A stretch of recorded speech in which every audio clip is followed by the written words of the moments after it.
iman sebesar biji sesawi. Katakan, iman sebesar biji sesawi. Harus saya miliki supaya saya boleh menghasilkan mujizat besar.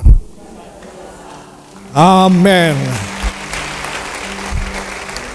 Saya yakin saudara akan suka sekali dengan subtema ini.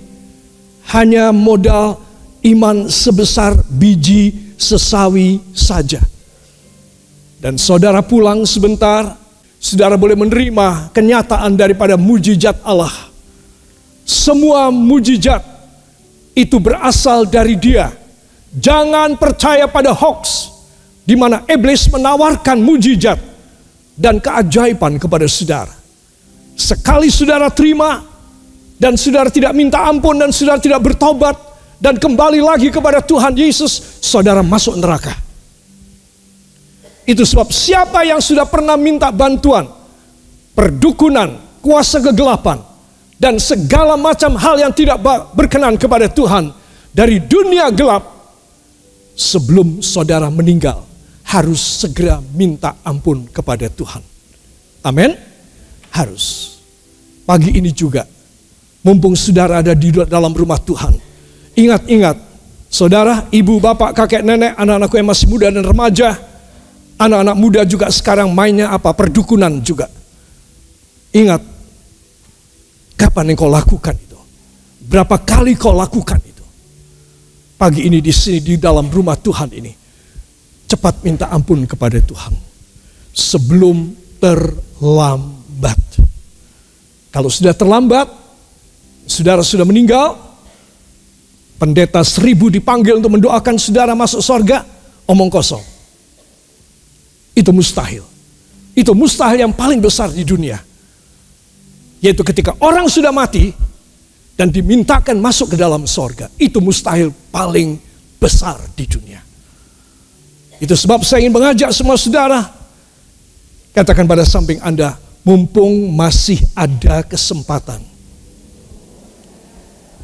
Kepada saudara yang lain, 1, 2. Katakan, supaya saya segera bertobat. Beri tepuk tangan bagi dia. Haleluya. Saudara, luar biasa ayat yang akan kita baca.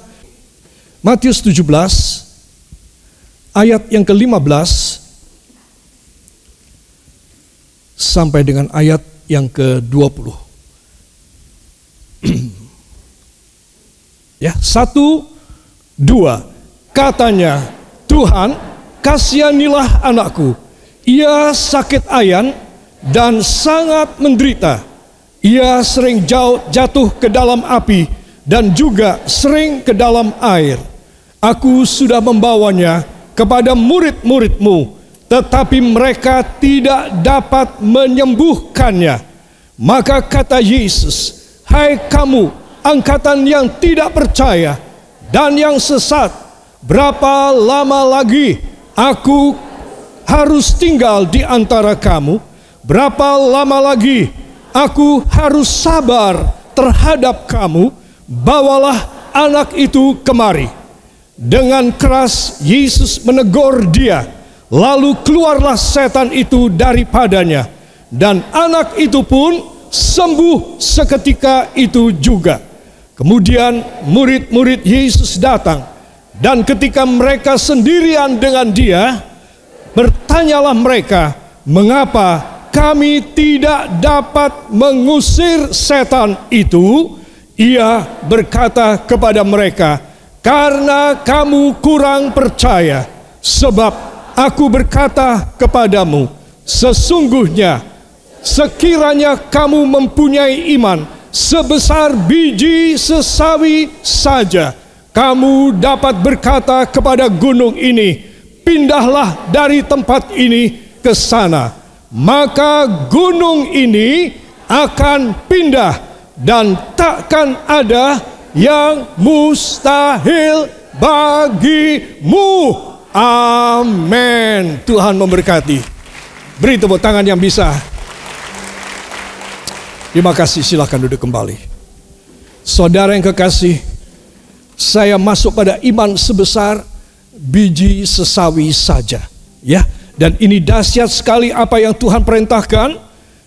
Ketika Tuhan kecewa kepada murid-muridnya, dia berkata, berapa lama lagi aku harus tinggal bersama kamu? Kok kamu gak bisa mengusir setan? Berapa lama lagi aku harus sabar sama kamu? Ya, jadi di sini saudara, kita ditegur oleh firman supaya saya dan saudara, ayo sekarang secepatnya hari ini juga. Katakan hari ini juga. Saya harus mempunyai kuasa Yesus. Supaya saya melakukan mujizat bagi saya, keluarga saya, bagi orang lain. Amin. Saudara yang kekasih, perhatikan ya. Jadi apa yang menjadi ayat subtema kita, lalu Tuhan berkata bawa ke sini. Lalu Tuhan dengan keras menengking setan, setan keluar dan anak ini sadar kembali. Dia bisa bicara lagi dan dia siuman kembali. Dan Tuhan menyerahkan pada ayahnya. Saudara, kita seringkali seperti 12 murid Tuhan. Keren banget, murid Rasul, keren banget. Tapi tanpa kuasa. Saya melayani Tuhan di awal-awal bersama dengan Ibu Gembala. Merasa saya penuh dengan kuasa.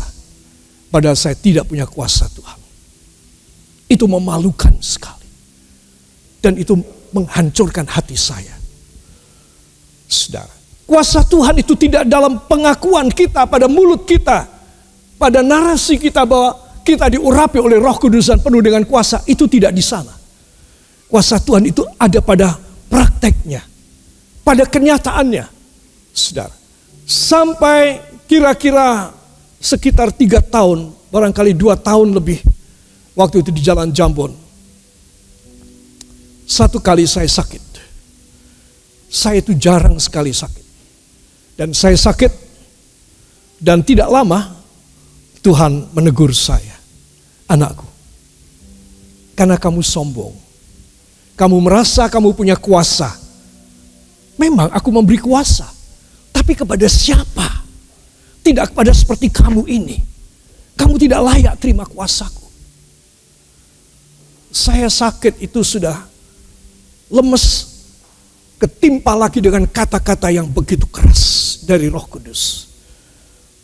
Dan saya menangis dan saya bertobat kepada Tuhan. Kuasa Tuhan itu tidak dinyatakan dengan apa yang saya katakan. Kuasa Tuhan itu dinyatakan dengan apa yang bakal terjadi pada saya. Apa yang bakal terjadi kepada saudara. Saudara setuju demikian? Iya, bukan pada saya punya perkataan, saya punya khotbah, tidak. Perkataan Allah itu membuat orang bisa menangkap dengan imannya dan bertindak dengan iman percayanya dan mujizat terjadi. Nah, itu terjadi ketika dia menangkap firman dan dalam kerendahan hati dia berseru kepada Tuhan. Saudara, orang harus banyak belajar.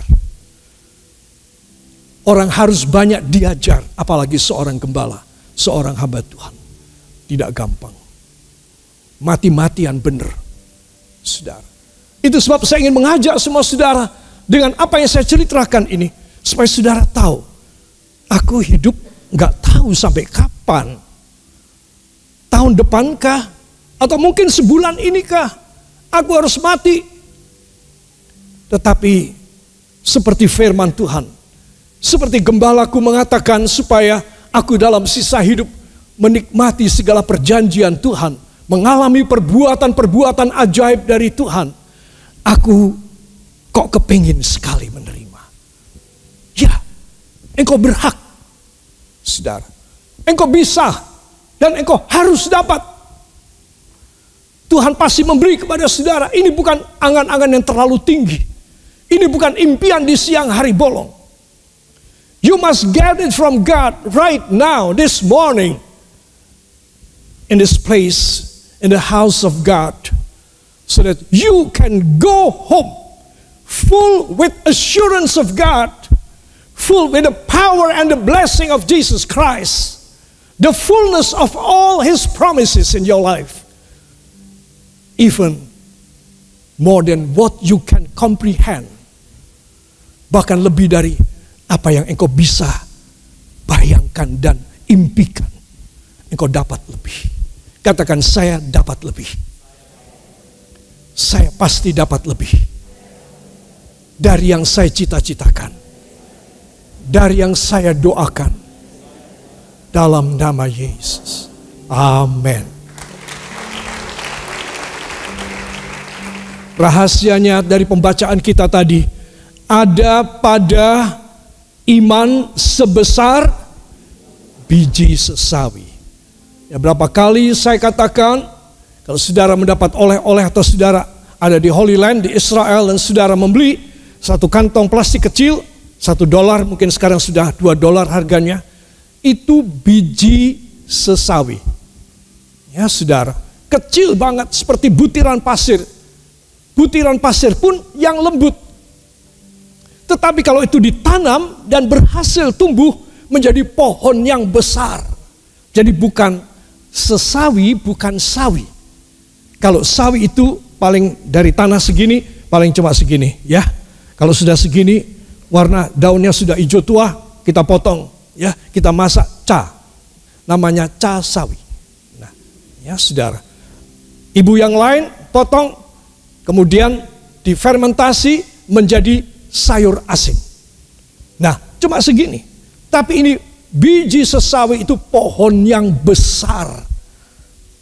Yesus berkata, di mana burung-burung bersarang di sana dan orang berteduh di bawahnya. Bijinya seberapa? Karena pohonnya besar, saudara pikir, oh bijinya segini. Enggak, kecil sekali, lembut sekali. Pada gambar ini dibesarkan berapa kali? Mungkin 50 kali ini gambar. Itu biji itu, coba lihat. Saudara. Kecil sekali. Seolah-olah Tuhan berkata, kamu itu jangan banyak omong. Jangan omong doang.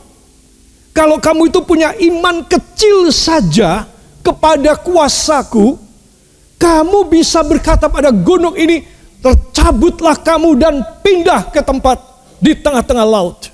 Maka itu akan terjadi kepadamu dan tidak ada yang mustahil bagimu. Jadi sekarang gimana dong? Tuhan, hamba gimana caranya bisa dapat iman yang luar biasa itu, yang hanya sebesar biji sesawi saja? Anakku, dengar pada hambaku. Dia akan mengungkapkan rahasia bagaimana. Aku tidak kepengen kamu pagi ini pulang ke rumahmu, dari rumahku pulang ke rumahmu, tidak membawa mujizat, tidak mengalami kuasaku. Aku tidak kepengen. Aku kepengen semua orang yang mendengar firman akan pulang dengan kuasa mujizat dalam hidupnya. Sehingga tidak ada yang mustahil bagi dia. Iman sebesar biji sesawi, seberapa dahsyatnya? Coba kita tengok, saudara. Bila kita tidak goyah, artinya kita beriman, maka kita tidak mustahil. Saya tulis, bila tak goyah, tak mustahil. Ya, bila tak goyah, tak mustahil. Ya, saudara. Artinya apa? Artinya kalau saya sudah berharap, Tuhan, hamba kok kepingin seperti apa yang dikhotbahkan oleh hambamu, bahwa sisa hidup hamba akan penuh dengan mujizat, dengan berkat, dengan penyertaanmu yang luar biasa. Hamba kok kepingin sekali. Nah saudara, ini rahasianya, ini rumusnya. Bila tak goyah, tak mustahil. Tetapi bila goyah, mustahil. Saya tidak perlu menjelaskan goyah itu kayak apa. Ya artinya saudara bimbang, ragu. Saudara kurang mantap kepada Tuhan dan saudara merasa bahwa hidup saudara ini insecure, tidak aman, tidak mantap, tidak pasti, nggak punya masa depan. Saudara, sehingga saudara bergentayangan mencari damai sejahtera di dunia. Saudara berusaha untuk saudara bisa mendapatkan ilmunya, untuk dikdayanya saudara luar biasa. Saudara percuma. Semua ilmu kegelapan di dalam dunia hanya mencatatkan nama orang yang percaya untuk menjadi warga neraka. Itu sebab tidak ada pilihan. Katakan, bagi saya tidak ada pilihan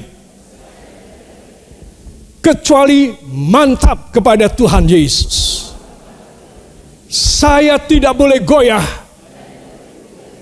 supaya tidak ada yang mustahil pada penyakit saya, pada keuangan saya, masa depan saya, hari tua saya, kematian saya. Amin. Sekarang saya bagi dua, bila punya dan bila tidak punya. Ya, saudara. Artinya tidak punya sebesar iman sebesar biji sesawi tersebut. Saudara, bila punya, kita bisa buang gunung ke laut dan doa terkabul. Saudara, Markus 11 ayat 22 sampai 24, mohon dibuka. 1, 2. Yesus menjawab mereka, percayalah kepada Allah. Aku berkata kepadamu, sesungguhnya barang siapa berkata kepada gunung ini, beranjaklah dan tercampaklah ke dalam laut, asal tidak bimbang hatinya, tetapi percaya bahwa apa yang dikatakannya itu akan terjadi, maka hal itu akan terjadi baginya. Karena itu aku berkata kepadamu, apa saja yang kamu minta dan doakan, percayalah bahwa kamu telah menerimanya, maka hal itu akan diberikan kepadamu. Amin. Beri tepuk tangan buat Tuhan. Dahsyat ya saudara. Tuhan kok gampang sekali sih. Engkau membuat sesuatu risalah, engkau membuat satu keputusan, sesuatu ketentuan aneh, tapi kok gampang sekali. Ya, Tuhan selalu memberikan contoh yang mudah. Sekali dia ketemu pohon ara, dijadikan contoh sama dia. Karena tidak berbuah, dikutuki, mulai sekarang jangan ada buah keluar daripadamu. Langsung dahannya daun-daun semua rontok mati. Besok pagi mereka lewat, rombongan ini 13 orang lewat sana. Saudara, Petrus berkata, Guru, lihatlah, ini pohon yang kemarin engkau kutukin supaya tidak keluar buah, sekarang sudah mati. Percayalah kepadaku. Saudara, semua apa yang dilihat itu harus diimplementasikan, harus dijadikan nyata. Para rabi, para guru zaman dulu kayak begitu. Mereka tidak mengajar di dalam kelas, saudara. Tapi mereka mengajar sambil berjalan, makan bersama, tidur bersama, dan mereka berjalan. Siapa tahu ketika mereka rombongan kecil ini berjalan, rabinya yaitu masternya di depan, lalu murid-murid di belakang, siapa tahu ada 1-2 dalam perjalanan ini orang-orang umum mencegat. Rabi, bolehkah aku ikut ngawuloh kepadamu? Boleh kalau kamu mau. Jual semua harta bendamu, kasih sama aku. Aku punya bendahara dan ikut aku. Kalau kamu mau demikian, buktikan. Saudara, satu kali rombongan Tuhan Yesus dicegat oleh seorang anak muda. Dan dia berkata, Guru, hamba mau mengikut engkau sebagai, hamba mau ngawuloh sebagai muridmu. Tetapi izinkan hamba menguburkan ayah hamba lebih dulu. Apa jawab Yesus? Seolah-olah Tuhan menjawab, gak berkenan itu kamu kayak begitu. Kalau kamu mau mengikut aku, tidak ada urusan dengan keluarga. Makanya Tuhan menjawab, biarlah orang mati mengubur orang mati. Saudara. Nah, itu pekerjaan seorang rabi, seorang guru agama Yahudi. Saudara. Jadi siapa yang mau ngawulo boleh. Tapi harus jual semua harta bendanya, kasih kepada bendahara Tuhan Yesus, dan mengikut Tuhan Yesus di belakang. Setiap hari mengangkat salib Tuhan. Nah, ini background dari orang yang mau berserah kepada Tuhan pada zaman dahulu. Saudara. Nah, itu sebab apa yang kita baca tadi, saudara, bahwa tentang kemustahilan, katakan tentang kemustahilan adalah sesuatu hal yang harus saya kalahkan. Bila saya menyatakan diri saya ngawulo kepada Tuhan Yesus, mengikut Tuhan Yesus. Yang setuju beri tepuk tangan bagi dia. Itu sebab kenapa Tuhan marah kepada 12 murid. Berapa lama lagi aku harus tinggal di antara kamu? Kok kamu tidak bisa menengking setan? Berapa lama lagi aku harus bersabar kepadamu? Sehingga kamu menjadi orang yang tidak bisa menjadi kesaksian bagi orang-orang yang lain. Berapa lama lagi? Saudara. Sekarang Tuhan menegur pada saya, kepada saudara semua. Berapa lama lagi kita cuma mendengar saja dan gak ngalamin mujizat apapun. Menyedihkan sekali. Saudara, ketika saya diajak oleh penginjil, evangelis Dr. Roger Hotsma dari Amerika Serikat, dan Dr. McKay, dua orang penginjil Amerika yang dipakai Tuhan dalam kesembuhan ilahi. Saya juga tidak tahu, saya tidak pernah kenal, tidak ada korespondensi dengan saya. Tetapi beberapa hamba Tuhan Indonesia menunjuk saya untuk menjadi penterjemah mereka berdua. Saudara. Dan saya belajar banyak sekali. Bahwa Tuhan itu murah hati, sangat obral. Saya sampai gede-gede kepala, saya geleng-geleng kepala. Dalam hati saya, Tuhan, selesai KKR kesembuhan ya, setiap malam, itu 5 malam kita. Malam yang terakhir, hari yang kelima, saya yang disuruh berkhotbah. Dan mereka duduk. Saudara, saya itu selalu, dalam hati saya itu menangis. Tuhan, engkau kok terlalu baik sekali. Siapakah hamba? Dan siapakah para asyir yang kita sudah latih? Saudara, anak sekolah SMP, SMA, mahasiswa, ibu rumah tangga, kakek dan nenek yang sudah sepuh, para pebisnis, semua orang yang awam, bukan pelayan-pelayan Tuhan. Bukan hamba-hamba Tuhan full timer. Tapi mereka menyediakan diri mereka untuk mendoakan dan menumpangkan tangan semua orang sakit. Dan hebat sekali hasilnya. Saudara ada di atas panggung itu 4 meter tingginya. Saudara, tinggi sekali. Sehingga orang yang memberi kesaksian itu berjalan melalui satu rem ya. Satu pendakian yang panjang, karena ini tingginya panggung itu 4 meter, saudara. Supaya bisa menjangkau puluhan ribu orang, bisa kelihatan. Saudara, di atas sana, saya itu sambil mengingatkan mereka, meneguhkan mereka, sambil air mata ini keluar, saudara. Apa sebab?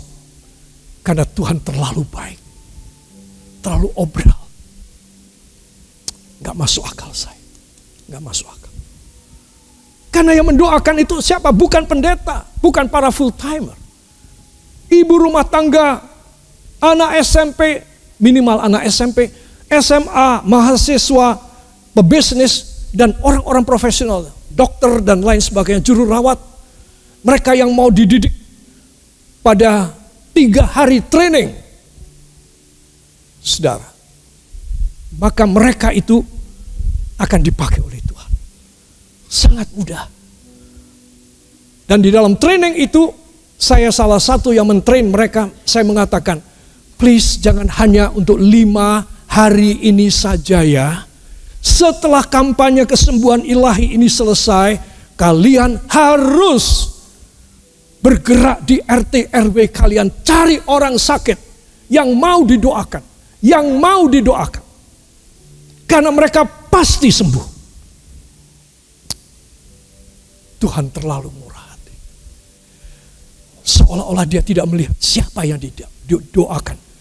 Ada dari agama-agama lain banyak sekali. Saudara, banyak sekali. Dengan pakaian khusus mereka. Kelihatan sekali. Tuhan sangat obral. Juga pagi hari ini, di rumah Tuhan ini saya percaya Tuhan sangat obral dan dia akan memberikan mujizat kesembuhan dengan mudah. Saudara yang bekerja tidak perlu saya menumpangkan tangan. Saya tetap ada di sini. Dan begitu baiknya Tuhan di mana saja itu kampanye kesembuhan rohani diadakan, ya saudara, di Manado di Stadion Kelabat 2 kali, di Makassar di Stadion Mato Anging 2 kali, di Jakarta, di Semarang, di stadion di dalam kota Stadion Citarum atau apa namanya 2 kali, di Jogja di Stadion Mandala Krida 2 kali, di Bandung di Sibolga. Saudara, begitu Allah itu murah hati. Sepertinya kami hamba-hamba Tuhan ini gak ada partisipasi, tidak ada urun apapun kepada Tuhan. Kenapa? Karena sangat royal.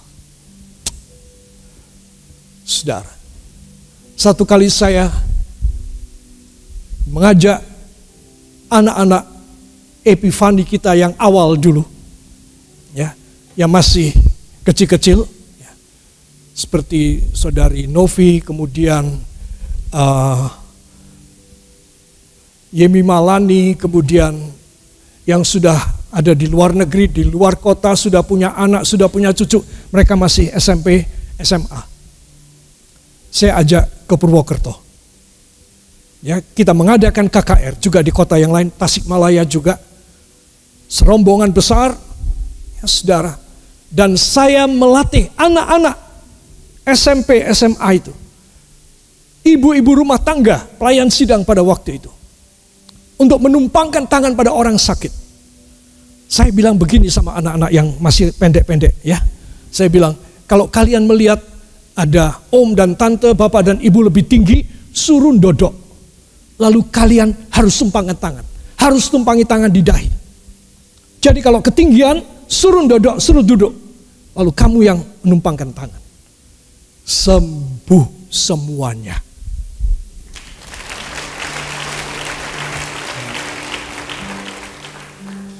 Mereka bertanya, doanya apa? Doanya, Tuhan ampuni dia, darahmu menyucikan, dan bilur-bilurmu menyembuhkan. Sekarang aku menumpangkan tangan dalam nama Yesus. Sembuh. Itu satu pengalaman dari anak kecil. Sejak kecil sudah belajar untuk melayani orang-orang yang menderita.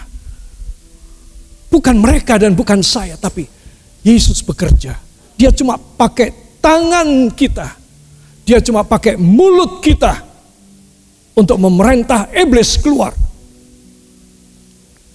Itu sebab pagi ini saya minta, berani hatilah. Amin.